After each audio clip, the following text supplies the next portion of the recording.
This Ramzan transmission is brought to you by OK Estate and Builder, Cosmos Realtor and Builder, M&G Shipping Line, Al Ibrahim Eye Hospital, Arfat Estate and Marketing. In association with One World Builder, Help International Welfare Trust, Bombay Lighthouse, Musani Electronics, Shan Marketing, Maiman Lawyers Forum, Bilwani Law Associates, North City School of Arts, Students Right Way, Al Mariam Real Estate, H. Dandor Production, Hoor Kitchen and Catering, Home Solution Real Estate and Builders, Bahria Town, Karachi, H&H Homeopathic and Hajama Clinic, Pakistan Maiman Gujarati Movement.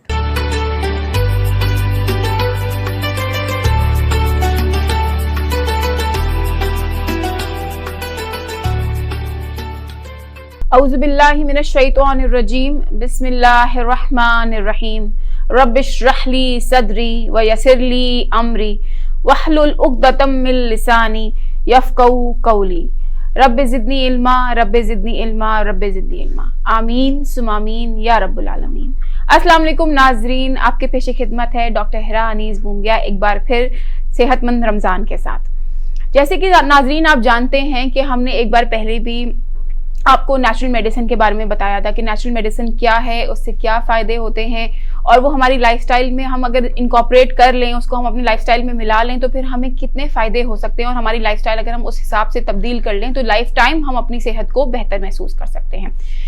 इसीलिए आज हमने फिर बुलाया है doctor एमन Owais को, जो कि आज हमें बताएंगे हिजामे के बारे में। हिजामा बेसिकली नेचुरल मेडिसिन के अंदर ही आता है। हिजामा सुन्नत है और हिजामा की इतनी बेहतरीन हमारी बॉडी पे असरात हैं जो कि आज हमें डॉक्टर एमन ओवैस से पता चलेंगे। डॉक्टर एमन ओवैस असिस्टेंट प्रोफेसर हैं नेचुरल मेडिसिन की और ये हैं founder chairperson department of eastern medicine in Jinnah university for women. तो आए वेलकम करते हैं डॉक्टर एमन ओवैस को। अस्सलाम वालेकुम डॉक्टर एमन। वालेकुम सलाम। कैसी हैं आप? अल्हम्दुलिल्लाह खैरियत से, आप ठीक हैं? अल्लाह का शुक्र अल्हम्दुलिल्लाह। Thank you so much doctor एमन, आज आपने हमारे लिए टाइम निकाला और हमारे सवालात के जवाब देने के लिए आप आई हैं हमारे studio. Thank you so much.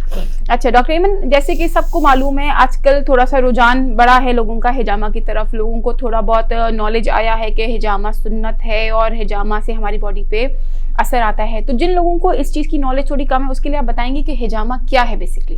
बिस्मिल्लाहिर्रहमानिर्रहीम। In the name of Allah, the most beneficent, the most merciful.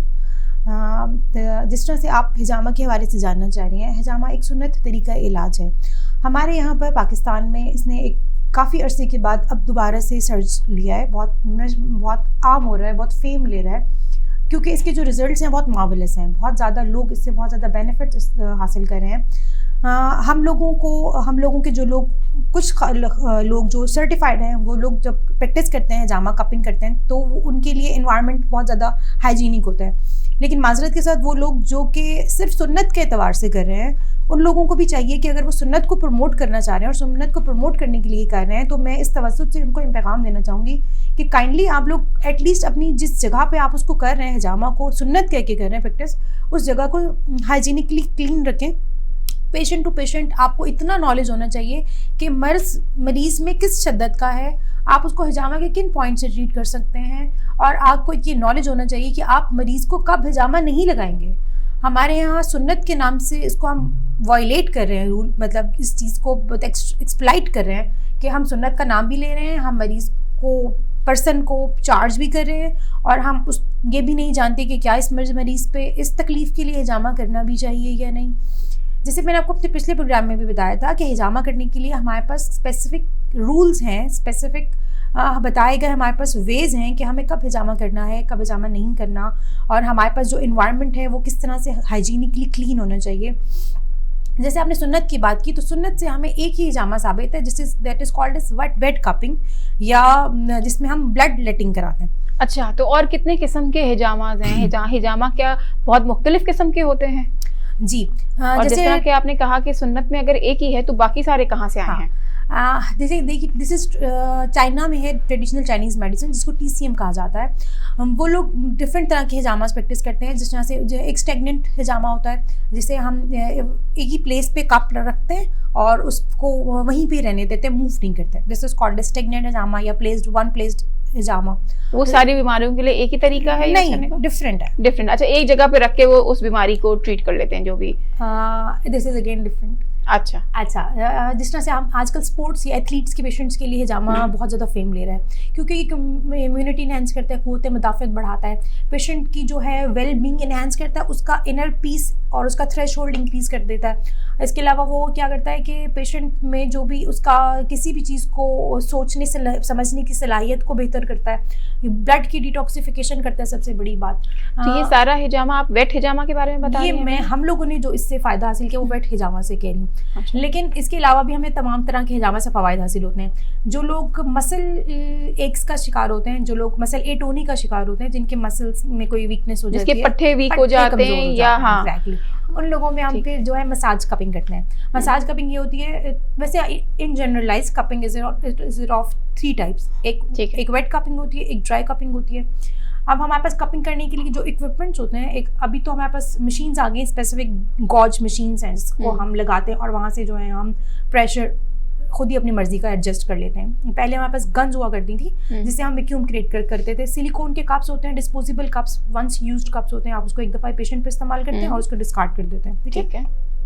इसके बाद हमारे पास आते हैं ग्लास कप्स। ग्लास कप्स को जो है वो बिल्कुल उसके ऊपर कोई नॉब नहीं बना होता, अल्कोहल स्वैब होता है। अल्कोहल स्वैब को आप कप के अंदर से घुमाते हैं, एयर जो है वो कम्बस्ट हो जाती है, ऑक्सीजन कम्बस्ट हो जाती है, मतलब वो ख़त्म हो जाती है और वो सक्शन क्रिएट होती है। जैसे आप उसको बॉडी से एडहेयर करते हैं, चिपकाते हैं, तो वो सकिन हो जाता है ना, नेगेटिव प्रेशर से सकिन हो जाता है। आप पेशेंट को वहीं पर वो कप लगाते हैं फॉर 8 to 9 मिनट्स। जिस भी मसल को आपको लगता है, जिस भी पट्टे को कमजोरी, उसके नियर एरियाज में उसको लगाया जाता है और उसके बाद उसको वहाँ पर रखा जाता है 5 से 7 मिनट और 2 दफ़ा ये रिपीट किया जाता है। ठीक है।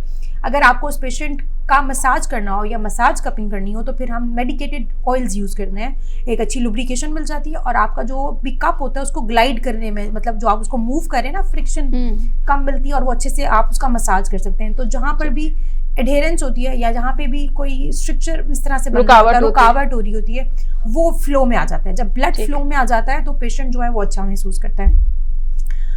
यू वोंट बिलीव कि मैंने खुद से बहुत सारे, जैसे I have been practising from last 10 years, तो मैंने कुछ ऐसे भी पेशेंट्स देखे जिन्होंने मार्वलस रिजल्ट दिए। The patient came to me और उसको प्रॉब्लम था नेक में, she can not swallow the thing properly. ठीक है, एग्लूटिनेशन का प्रॉब्लम था उसको। अच्छा, उस पेशेंट को फिर आई डिड द कपिंग। आपको जैसे पता है सुन्ना पॉइंट्स हैं, ये मेरे लिए भी बहुत ज़्यादा एस्टोनिशिंग था। सुन्ना पॉइंट्स थे उस पेशेंट के, मैंने सुन्ना पॉइंट्स लगाए। शी वॉज अ गर्ल और वो जो है वो हॉस्टलाइज थी कहीं पर, और उसके जो सुन्ना के पॉइंट्स, देयर आर 9 सुन्ना पॉइंट्स इन द बॉडी। जो वो जगह जहाँ पर नबी पाक सल्लल्लाहु अलैहि वसल्लम ने खुद से हिजामा कराया, वो 9 पॉइंट्स हैं। हेड पे है, नेक पे, और उसके बाद पाँव पे है और बैक पे कुछ पॉइंट्स हैं जिनको हम करते हैं। और इट इज़ सेड कि जो 155 पॉइंट है, मैं आपको हदीस का मफहूम बयान कर रही हूँ कि वो 72 से ज़्यादा बीमारियों का इलाज करता है वो पॉइंट। अच्छा, तो ये जो सुन्नत पॉइंट्स आपने हमें बताया कि जो कि 9 है, अगर किसी को कोई बीमारी ना हो तो भी ये सुन्नत पॉइंट के लिए वो कर सकता है। इससे क्या होता है, इम्यूनिटी इनहेंस होती है पेशेंट की, बीमारी जो कभी आने वाली भी हो वो रुक जाती है, वो नहीं आती। इसके अलावा जो ब्लड में से जो फासिद मवाद हैं, देखिए हम जिस एनवायरनमेंट में continuously breathe in breathe out कर रहे हैं, उसमें कहीं ना कहीं इंटॉक्सिकेशन मौजूद है, इसमें कहीं ना कहीं कुछ पोल्यूशन मौजूद है जिसको हम इनहेल कर रहे हैं, खा भी रहे हैं, उसमें टॉक्सिन्स आ रहे हैं हमारी बॉडी में। बिल्कुल, तो ये हमारी बॉडी को डिटॉक्सिफाई करता है बहुत अच्छे से। तो हेल्दी रहने के लिए हम ये सुन्नत पॉइंट्स करा सकते हैं, एवरी 3 मंथ्स करा सकते हैं। अच्छा, ये 3 मंथ्स के लिए। अच्छा, इससे पहले करवाने में क्या नुकसान होगा? देखिए, अगर एक बंदा एट हेल्थ है तो वो डिटॉक्सिफिकेशन के लिए एवरी 3 मंथ्स मैं रिकमेंड करती हूँ। इससे पहले जिस तरह आपने बताया 3 मंथ जो हमारा ये एलोपैथिक मेडिसिन है उसके अंदर मुझे ऐसा लगता है कि ये थ्योरी है कि क्योंकि हीमोग्लोबिन का हमारा रेड सेल का ब्रेकडाउन टाइम जो है 3 मंथ्स है, ठीक है, तो 3 मंथ्स के बाद वो रीजनरेट करते हैं हमारे हीमोग्लोबिन। तो इसलिए कि जब आपने 3 मंथ्स पहले कराया, फिर आपका जो नए ब्लड सेल्स आए तो आप उससे आप यूज कर सकते हैं। हाँ, तो आई थिंक ये एलोपैथिक में आई थिंक जस्टिफाइडेबल है कि हाँ, कि 3 महीने आप बाद यूज करा सकते हैं। बहुत अच्छा, क्योंकि ये सुन्नत है तो इसके स्पेसिफिक इस्लामी तारीख है जिसके अंदर ये हिजामा करना, मतलब कि सुन्नत की वजह से ज्यादा आपको सवाब मिलता है। तो ये कौन सी स्पेसिफिक तारीख है जिसमें हिजामा कराना है?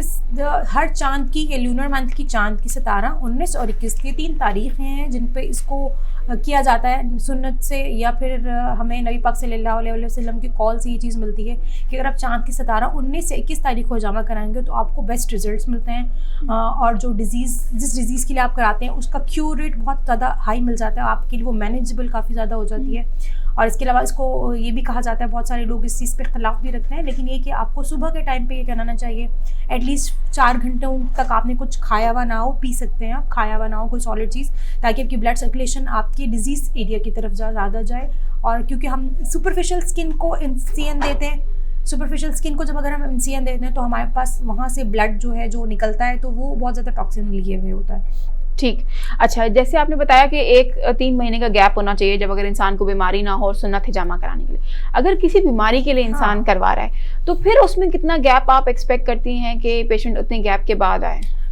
जैसे मैं अपने पेशेंट को एटलीस्ट 2 वीक का टाइम देती हूँ। अगर कोई पेशेंट किसी डिजीज़ के लिए मेरे पास आता है और वो अपनी डिजीज़ को क्योर करने के लिए उसके मैनेजमेंट को हम लेके चल रहे होते हैं, तो हम उसका प्लान बनाते हैं, ठीक है, depending upon the severity of the disease. हम जो है पेशेंट का प्लान बनाते हैं और प्लान इस तरह से बनाते हैं कि अगर हमने फर्स्ट सिटिंग लेट्स से आज की है तो फिर हम उसको एटलीस्ट 7 to 14 डेज़ का ब्रेक देंगे, जिसके बाद वो दोबारा नेक्स्ट सिटिंग के लिए है। और उसके बीच में पर्टिकुलर कोई प्रिकॉशंस आप पेशेंट से एक्सपेक्ट करते हैं कि वो कुछ ले? सेम हम पेशेंट को, बीइंग नेचुरल मेडिसिन फिजिशियन, हम पेशेंट को डाइट एडवाइस करते हैं कि what to eat and what not to eat according to the disease of the patient. अच्छा, कुछ लोग होते हैं जो कि दोनों चीजें साथ करा रहे होते हैं, सही ना, कोई एलोपैथिक और नेचुरल मेडिसिन साथ लेके चल रहे होते हैं, क्योंकि सबका अपना एक मानना है।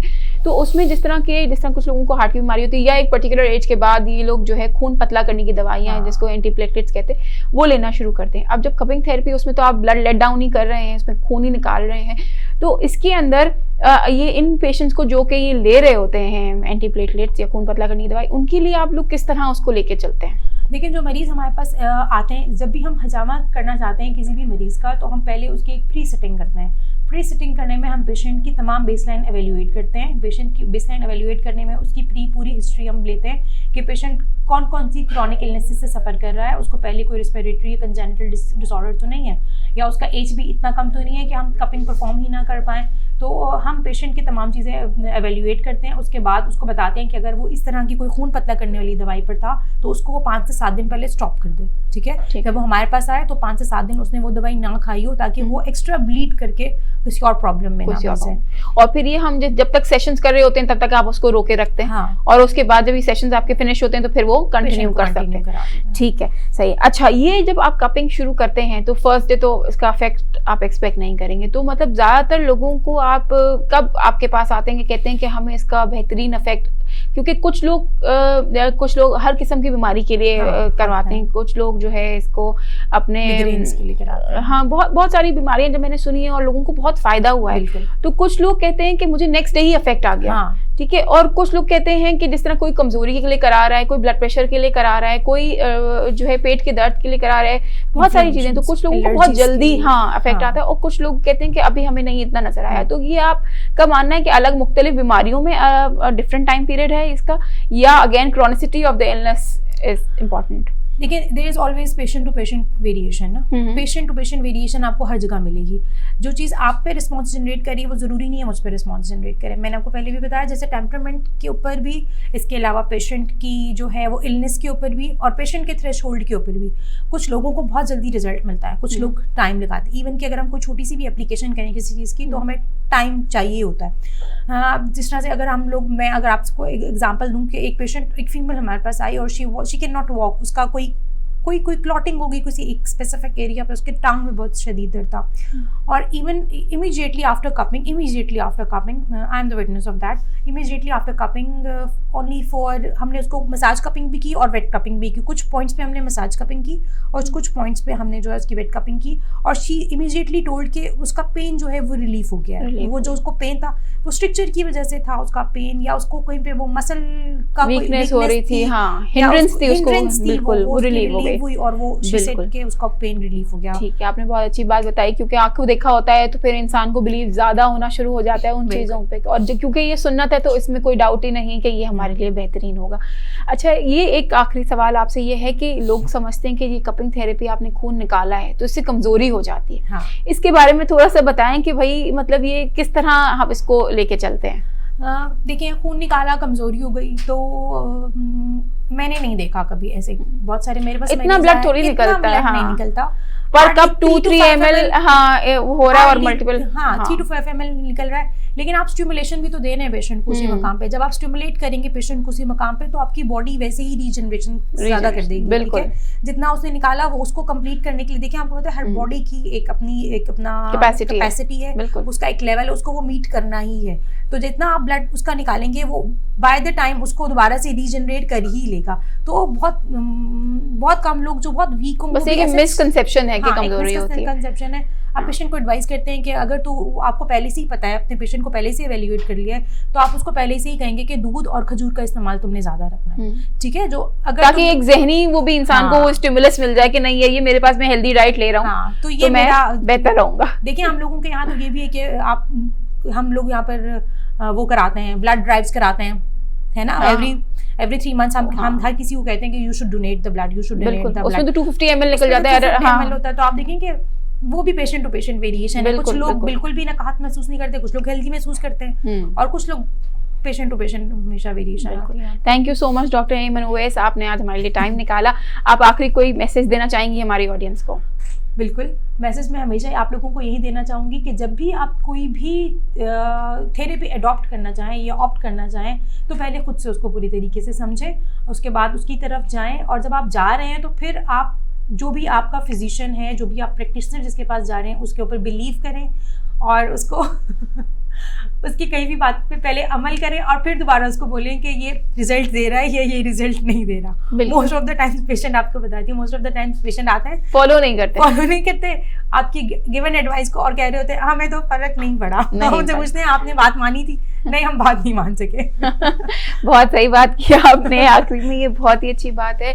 तो नाज़रीन, मुझे उम्मीद है कि आपको ये प्रोग्राम पसंद आया होगा और मेरी पूरी कोशिश थी कि हम आपको उसको डिटेल बता सकें, क्योंकि ये एक सुन्नत तरीका है। कि मैं खुद एक एलोपैथो डॉक्टर हूँ, पर हमारे जो इस्लाम में जो चीज़ें बताई गई थी और जो सुन्नत तरीके थे, अगर हम उसको सुन्नत की तरह ही फॉलो किया जाए तो उससे हमें बेहतरीन फ़ायदा हो सकता है। दिस इज़ मी डॉक्टर हैनानीज़ बुम्बिया साइनिंग ऑफ इस अपनेपन के साथ कि अपना बहुत ख्याल रखिएगा। अस्सलाम वालेकुम।